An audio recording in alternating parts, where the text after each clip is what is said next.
السلام علیکم پیارے بچوں، بین باکس میں خوش آمدید۔ آج جو ہم کہانی سنیں گے اس کا نام ہے انتقام۔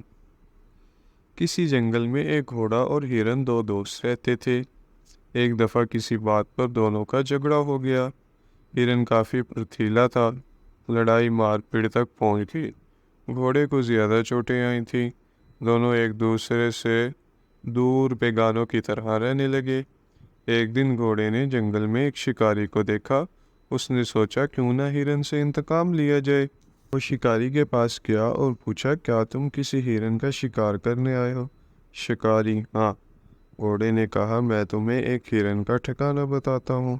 شکاری دل ہی دل میں خوش ہوا، یعنی کہ ایک تیر سے دو شکار۔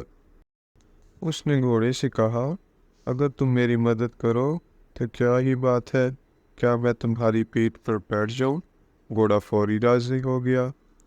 شکاری نے پھر کہا، اگر تمہیں تکلیف نہ ہو تو تمہارے منہ میں لگام ڈال دو۔ گھوڑے نے پوچھا، اس سے کیا ہوگا؟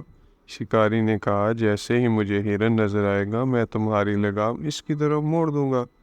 آخر شکاری نے گھوڑے کو لگام ڈال دی اور زور سے کھینچتا ہرن کے ٹھکانے پر پہنچ گیا۔ گھوڑا ہرن کے پیچھے دوڑا، کچھ دور جا کر ہرن نڈال ہو گیا۔ شکاری نے ہرن کو گولی مار دی اور گھوڑے کا انتقام پورا ہو گیا، لیکن وہ آج تک اسی لگام میں بندھا اپنی زندگی گزار رہا ہے۔